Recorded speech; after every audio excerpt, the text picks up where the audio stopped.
ଆଜ୍ଞା ପରିଚୟ ଦେବେ। ମୁଁ ଜଗଜ୍ଜୀବନ ଦାସ CPIM ର ଜିଲ୍ଲା ଅନ୍ୟତମ ସମ୍ପାଦକ।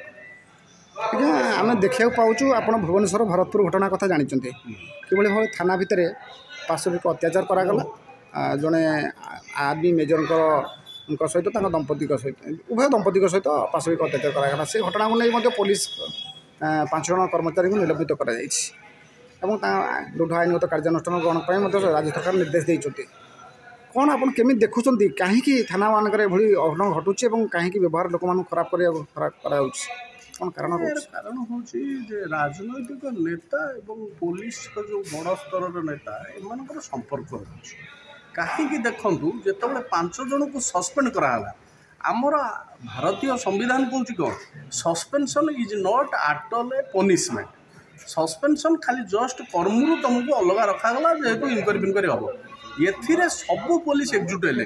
ଆପଣ କ'ଣ ବିଶ୍ୱାସ କରୁଛନ୍ତି ଯେ ଆଦରେ ଶାସକ ଦଳର ହାତ ନଥାଇ ସମସ୍ତେ ଏକଜୁଟ ହେଇଗଲେ ଏକାଥରେ ଛିଡ଼ା ହେଇଗଲେ ସମସ୍ତେ ଇଏ ଯଦି ପୋଲିସରେ ବିଶୃଙ୍ଖଳା ଶାସକ ଦଳ କହୁଛି ମୁଁ ଜାଣିନି ଏ ବିଷୟରେ ପୋଲିସ କ'ଣ କେବେ ଏକଜୁଟ ହେଲେ ଆଚ୍ଛା ଯଦି ଶାସକ ଦଳ ଏକଥା କହୁଛି ତାହେଲେ ଆମର ପ୍ରଶ୍ନ ହେଉଛି ଯେ କି ତାଙ୍କର OSAକୁ ମାଡ଼ ମାରିଲେ ଆମର ରାଜ୍ୟପାଳଙ୍କ ପୁଅ ଏବଂ ଏକଥା ଆଇନ ମନ୍ତ୍ରୀ ବିଧାନସଭାରେ କହିଲେ ଯେ ଆମେ କହିଛୁ ଜିଲ୍ଲାପାଳକୁ ସେ 100 ଦିନ ଭିତରେ ଇଏ କରିକିରି ଦେବେ ଇନକ୍ୱାରି କରି ଦେବେ ଏ ପର୍ଯ୍ୟନ୍ତ ସେ ତ କୌଣସି ରାଜ୍ୟପାଳ ନାଇଁ ଯେଉଁ ଜିଲ୍ଲାପାଳ କିଛି ଖବର ଦେଲେନି। ଓଲଟା ଆଉ ଗୋଟେ ଅଘଟଣ ଘଟିବାକୁ ଯାଉଛି କ'ଣ ଯାଉଛି ନା କାଲି ଆସାମର ମୁଖ୍ୟମନ୍ତ୍ରୀ ଆସି ଏଠି ରାଜ୍ୟପାଳଙ୍କ ସହିତ କଥାବାର୍ତ୍ତା କରୁଛନ୍ତି କ'ଣ ପାଇଁ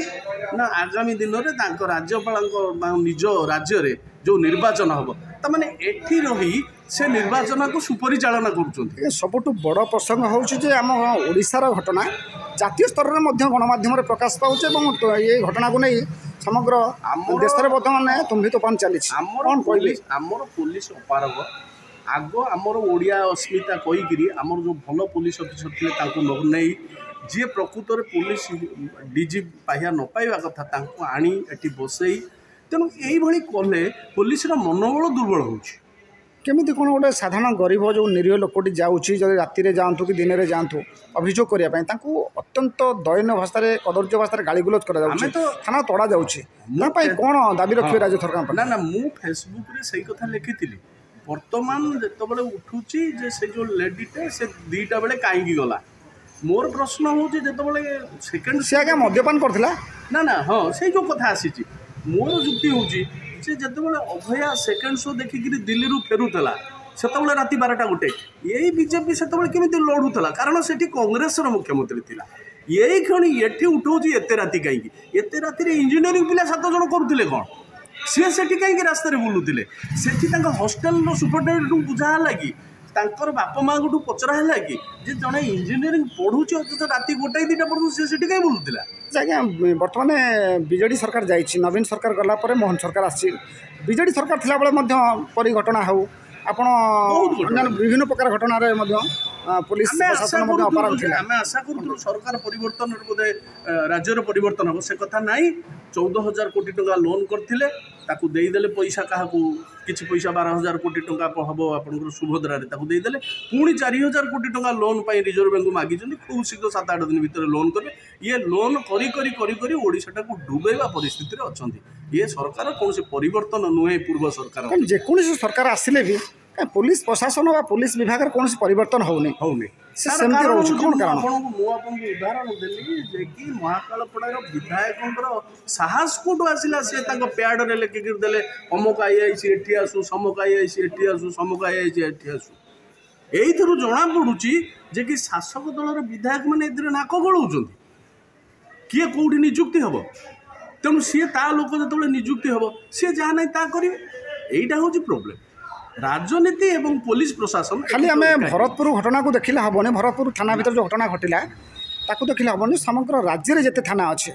ଏବଂ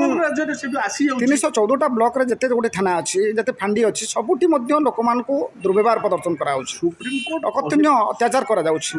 ବିନା ଦୋଷରେ ଲୋକମାନଙ୍କ କେସ୍ କରାଯାଉଛି କ'ଣ କହିବେ? ତାର କାରଣ ହେଉଛି ସୁପ୍ରିମକୋର୍ଟ କହିଲା ଯେ ପ୍ରତ୍ୟେକ ଥାନାରେ CCTV ଲାଗିବ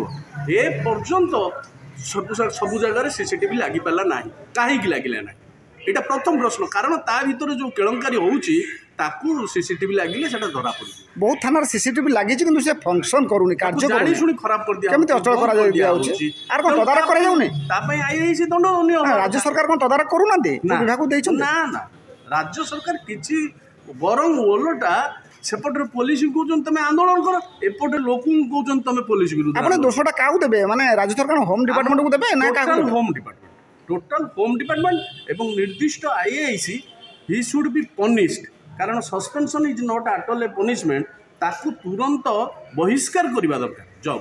बर्तमान तांको परिवार किसी पुलिस विभाग कर्मचारी जो निलंबित होइछन कार्यरू तांको परिवार मध्य हाईकोर्टर द्वारस्थ हेलेनी एवं विभिन्न डीजी ऑफिस आगे धारणा बसुँच कमिशनर ऑफिस आगे धारणा देले से न्याय दाबी कर कौन कहे यहाँ आगुरी नाला ये उस्काणी चली जे कि पुलिस क्षेत्र में विशृंखला सृष्टि करा पुलिस मानकर जो श्रृंखला अच्छी कारण जमी भाव में नर्स मान को कहला जे कि तुम इमरजेंसी वर्क कर तुम मैंने आंदोलन को जापर ना पुलिस केमी आंदोलन को जीव पुलिस तो हूँ श्रृंखला रक्षाकारी सी केमी विशृंखला सृष्टि कर जहाँ करेंगे डिपार्टमेंट करेंगे कौन माने राज्य सरकार कौन रोचे अपारगता रोचे ना लोक मान सचेतनतार अभाव रोचे ना राज्य सरकार एक बार निकमा एवं अपारग सरकार केवल केउझर को देखी केउझर माइंस ओनर टंका आनिबा एटा हूँ मुख्य काम एटा मुख्य काम 3 दिन जाकर मुख्यमंत्री अचल करदे भुवनेश्वर को केउझर रोचा देखुच कौन से कौन मुख्यमंत्री केउझर सी मुख्यमंत्री हूँ सारा ओडार सी कहीं जाइए कारण सेठी जो बर्तमान माइंस ओनर आसवे अंबानी अदानी आसवे मोटा अंकर टंका अणा एज काली तो है आसी खबर जे कि केस होती जड़े केस कर केस कौन कर